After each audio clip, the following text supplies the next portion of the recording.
Oke, di sini saya akan mempresentasikan dan menjelaskan sedikit mengenai apa itu sistem operasi DOS. DOS atau kepanjangan dari Disk Operating System adalah keluarga sistem operasi yang digunakan di komputer pribadi. Dan DOS merupakan sistem operasi pertama Microsoft. DOS adalah sistem operasi dasar yang menggunakan interface command line berbasis teks atau text mode user interface yang selalu ada pada sistem operasi Windows sekarang ini. Sekarang, istilah DOS menjadi istilah generik bagi setiap sistem operasi yang dimuat dari perangkat penyimpanan berupa disk saat komputer nyalakan. Nah, istilah generik. Kenapa disebut istilah generik pada saat komputer nyalakan? Karena DOS sangat berperan penting dalam fasilitas booting, contohnya booting pada Microsoft Windows. Mungkin pada Windows sekarang sudah jarang sekali menggunakan sistem operasi DOS karena Windows sekarang telah memiliki GUI atau Graphical User Interface yang sangat baik. Hingga kini penggunaan DOS pada Windows masih ada dan sangat berguna karena dapat menyelamatkan sistem komputer kita, terutama data-datanya, jika suatu saat sistem operasi Windows kita mengalami masalah berat. Oke. Sekarang mengenai keluarga DOS. Keluarga DOS terbagi menjadi beberapa kelas, yaitu satu, MS-DOS atau Microsoft Disk Operating System. Yang kedua ada IBM PC-DOS atau International Business Machine Personal Computer Disk Operating System. Yang ketiga ada DR-DOS atau Digital Research Disk Operating System. Ada Novell Personal Network, Caldera DOS, dan FreeDOS. Nah, setelah kita mengenai pengertian DOS, sekarang kita akan membahas mengenai fungsi DOS itu sendiri. Nah, fungsi DOS itu sendiri sebenarnya apa sih?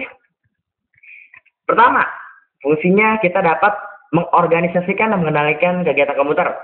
Contohnya, kita dapat mengorganisasikan atau memanage file, atau kita bisa manage directory. Yang kedua, fungsi DOS itu sendiri, DOS dapat berguna untuk mengatur memori atau sebagai fasilitas booting pada komputer. DOS juga berfungsi untuk mengatur proses input output data. Sebagai contoh, dapat menjalankan aplikasi software seperti Lotus dan WS. Dan yang terpenting, fungsi DOS dapat menyelesaikan beberapa troubleshooting pada hardware komputer. Oke. Setelah kita ini, kita akan lanjut mengenai sejarahnya dari Microsoft DOS. Sebagai salah satu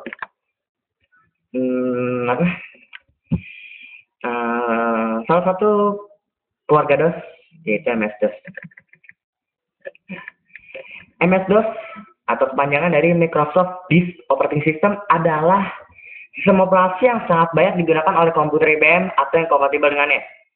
Microsoft membuat MS-DOS sebagai sebuah sistem operasi mainstream sebelum pada akhirnya menghentikan dukungan MS-DOS secara perlahan ketika mereka membuat sebuah sistem operasi berbasis antarmuka grafis atau yang dikenal sebagai sebutan GUI, Graphical User Interface, untuk pasar mainstream yang disebut sebagai Microsoft Windows. MS-DOS dirilis pertama kali pada tahun 1981. Dan seiring dengan waktu, Microsoft pun menunjukkan versi yang lebih baru dari MS-DOS, tidak kurang hingga 7-8 kali Microsoft menunjukkan versi baru MS-DOS. Dari versi 1, versi 2.xx, versi 3, versi 4, versi 5, hingga versi 7. Tidak kurang hingga 8 kali. 7 hingga 8 kali dari tahun 1991 hingga Microsoft menghentikan dukungan MS-DOS pada tahun 2000. MS-DOS merupakan salah satu kunci keberhasilan Microsoft dalam memproduksi perangkat lunak atau software.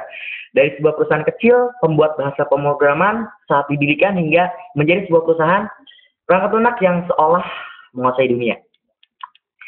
MS-DOS sebenarnya dibuat oleh sebuah perusahaan pembuat komputer yang bernama SCP atau Systel Computer Product yang dikepalai oleh Tim Peterson yang belakangan ini direkrut oleh Microsoft untuk mengembangkan DOS pada tahun 1981 sebagai sebuah perangkat lunak sistem operasi yang dengan nama KDOS atau singkatan dari Quick and Dirty Operating System. Yang selanjutnya diubah namanya menjadi x86-DOS karena KDOS didesain agar dapat berjalan pada komputer dengan prosesor Intel Intel 8086 pada saat itu. Microsoft pun membeli lisensinya seharga $50 Amerika dari SCP, lalu mengubah namanya menjadi MS-DOS.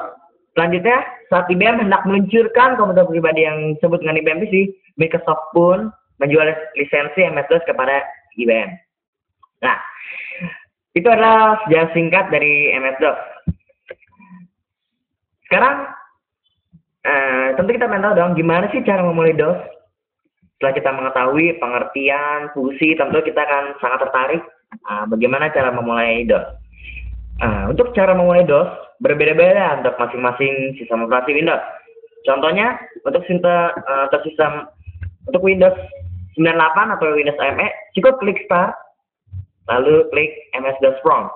Untuk Windows 2000 atau XP, klik Start, pilih aksesoris, lalu pilih Command Prompt. Atau untuk setiap Windows, kita klik Start, ketikkan CMD untuk komen tanpa tanda petik. Ya, dan itu saja sedikit penjelasan saya mengenai DOS, mulai dari pengertian DOS, sejarah, fungsi, dan kegunaan, hingga cara memulai DOS. Terima kasih, itu saja, dan selamat siang.